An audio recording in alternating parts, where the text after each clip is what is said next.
So picture it's a weekday, your homework's done, and you're sitting around, you don't have too much anything to do. Or better yet, it's a rainy weekend. What do you end up or tend to be doing? Yeah, that's right. You end up sitting back and grabbing a remote control or laying in your bed and watching cable TV. But I say why? What are you watching on your cable TV that you can't be seeing on the internet? My argument is this: whatever you're watching on cable TV, you can also watch on the internet. And doing so, you're probably going to save money. So, my thing is, what are you really watching? HBO, Cinemax, Showtime, my old-time favorite, the Star channels or movie channels. But half the time when you go in there, you actually turn those channels, you're actually looking at movies that you've already seen or came out like a few months ago, 2 years ago, or something in that manner. And when they do come out with something new, it's like, okay, maybe within that same criteria of month, maybe 3 to 4 movies. And then the sad thing about it is that some of you all will sit back and actually watch it and be like, you know, I paid the money for the special channels, I might as well sit back and actually pay for it. You know what I mean? Watch it, what have you. But I say why? You have the internet at your fingertips. I mean, for real. There's no wait time. There's no, unless you're talking about the time it takes for it to buffer. But at the same time, that little bit of time, that 1 minute or 2 minutes or whatever it takes for you to actually wait, you're going to be watching something that you actually want to watch versus something that's just playing. And also, if you like to watch the old movies or what have you, you actually can put it inside either YouTube, Google, or what have you, and watch that old movie because you chose to watch it, not because you had to watch it, because you were pressured. There's nothing else on TV. No, on the internet, it's open, it's wide open. Anything you want to see, it's there.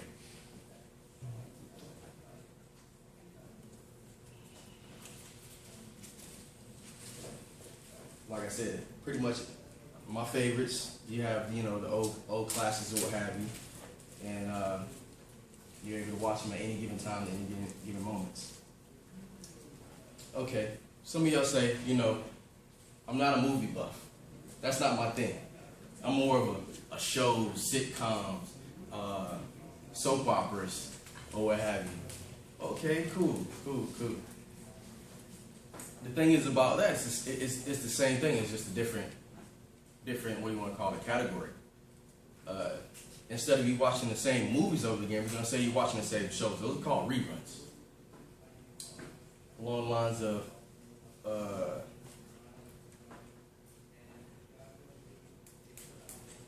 they're called reruns.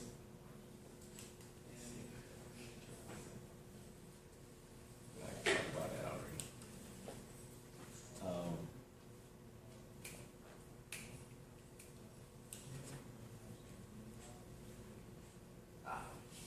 Skip ahead. But we're given with the internet. You don't have to worry about reruns, like I said before with movies. Or a video, I can answer it with Netflix or Hulu or YouTube or what have you. Anything that you're willing to watch or willing to sit down and actually see, you can actually find it on. If it has to do with shows or what have you, you got Netflix, you got Hulu. They'll back you up to the very first beginning of the season, and you'll be able to see whatever you were looking for or what have you. And if it's not there, then all you got to do is pop it into Google and you actually pull out whatever episodes or sitcoms or what everything you want. The thing I did forget to mention was talking about your time restraints when it comes down to with cable and it's shows that showing at a specific time, saying like oh, my show Temptation or Being Mary Jane or something like that. You're actually sitting back and thinking to yourself, when I have to cut my time short because my show's on right now and I want to make sure I'm get back home to my comfort zone or what have you. And you could be out with your friends and having a good time, but you're cutting your time short because you're letting the cable company dictate your time. So you got to sit back and think about that. With the internet, you don't have to worry about it because it's given like this. Whatever shows that's on cable, like I said, you'll be able to immediately, if it's just been streamed, either stream it now or you wait probably like an hour or two later, someone has actually downloaded and actually put it on the web at some point in time. So the whole time restraint that you were thinking about, you know, taken away from when you're out with your friends or family members or something like that, that's cut, that's out of the picture when it comes to, you know, dealing with just the internet. And some of you might say, okay, I'm not really into movies, I'm not really into shows, but my thing, I like to stay up on current events, and I'm a sports head. Cool. And at first I was like, okay, maybe you got me. But then, you know, when I actually looked through it, you actually have live streaming news. You actually have the games playing at that exact time. You actually can make bets online at that actual time when you're actually on watching NBA, football, whatever it may be. So, in all aspects, the internet can cover you. That actually brings me back. The reason why I actually talked about this subject and actually came here with you because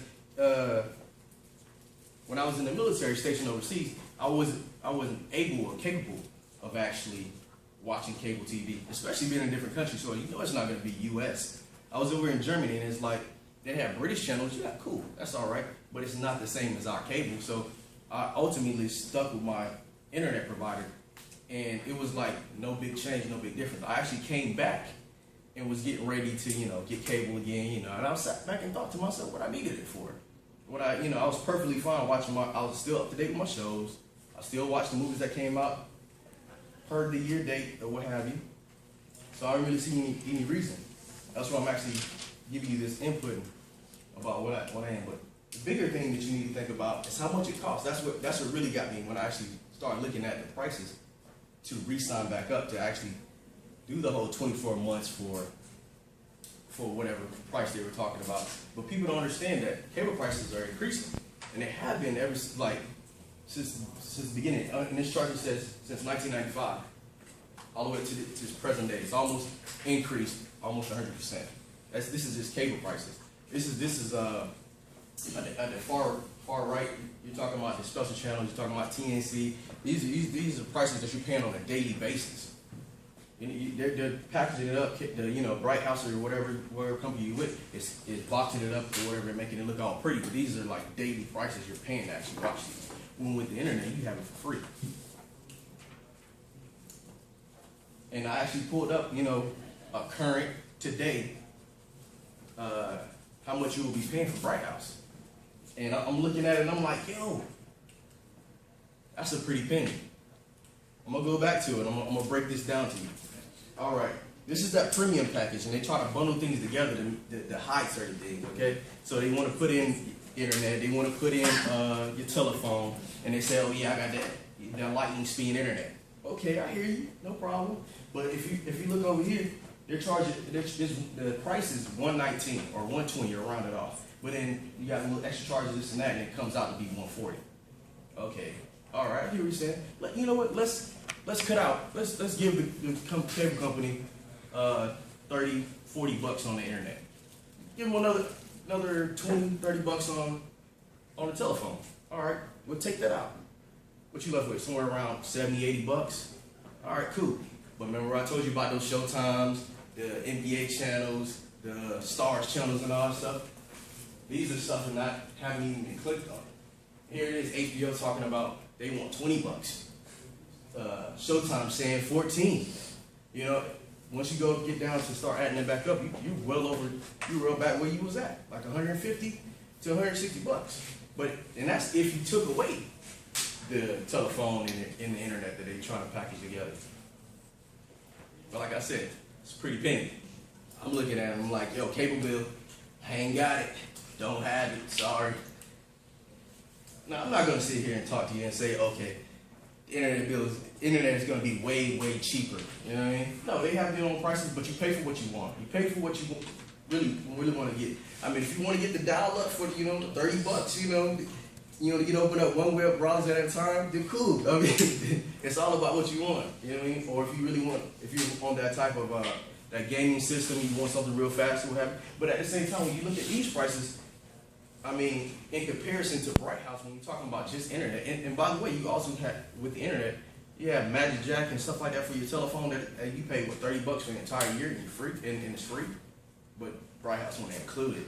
And I don't know, that's just me.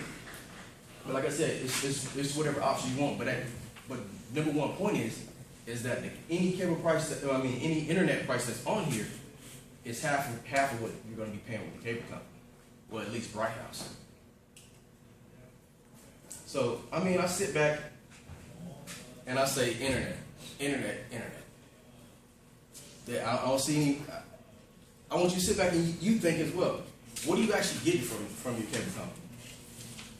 Like that you're not getting from the internet, or you can't get from the internet, I should say. Is it really needed, or is it more of like a luxury situation? Talk about it. Think about it. My thing is, cut your cable company and just stick with the internet.